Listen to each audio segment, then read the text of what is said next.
One of the more visible signs of the technological revolution sweeping the Russian armed forces is the proliferation of battlefield robots being tested for use with the ground forces. The range of programs suggests this is a high priority for the Russian Ministry of Defense, and the existence of such weapon systems is indicative of the importance being placed on implementing the digital revolution in the armed forces to make them capable of waging net-centric warfare relying on small units operating independently without a well-defined front line.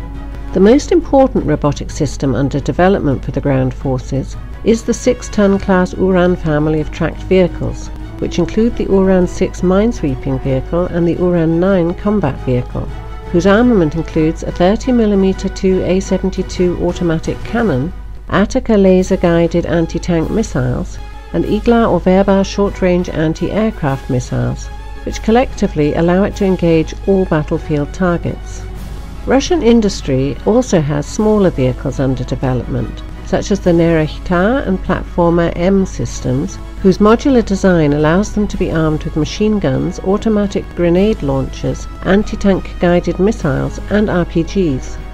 There is even a miniature, backpack-portable, assault rifle-armed battle robot named Strelok that is capable of climbing stairs, and miniature quadricopter drones armed with grenade and flame launchers.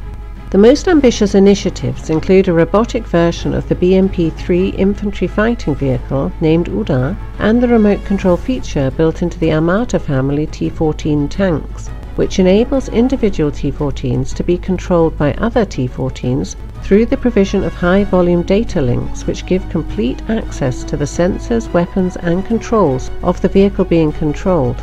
Instead of relying on satellite communications, which combines long range with vulnerability to jamming and hacking, Russian battlefield robots are controlled using short-range communications of no more than a few kilometers in range. The above-named and other systems are in advanced stages of development and troop testing. There are reports that some of the robotic weapons platforms were deployed for battlefield testing in Syria. While the reports of them spearheading assaults on jihadi positions in Syria while under control by Moscow-based operators are likely exaggerated, battlefield robots are being developed to perform two kinds of missions.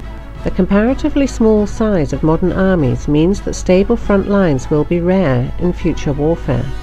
Even the small in size Donbass theatre of operations has a front line consisting of checkpoints, fortified positions and garrisoned towns, rather than continuous trench lines, which presents both sides with opportunities for infiltration.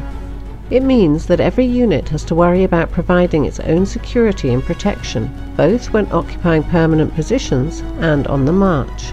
And the robots can provide that capability by performing surveillance and patrolling roads to discover ambushes and roadside mines. The other mission is overcoming prepared defences, including in urban terrain. The lethality of modern weapons means that offensive operations against opposing units in strongpoints or urban terrain are likely to suffer many casualties. While such resistance can be reduced through massed artillery or aerial bombardments, such tactics also cause unacceptable losses to civilian population and damage to infrastructure.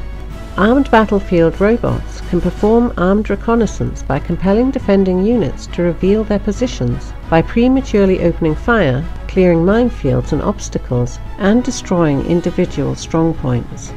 The development of a modern armour force, deployment of the Ratnik individual soldier suite, and the work on battlefield robots is aimed at ensuring the Russian ground forces can prevail not only in mobile armed warfare, but also in the positional slugfests that have characterized the recent armed conflicts around the world.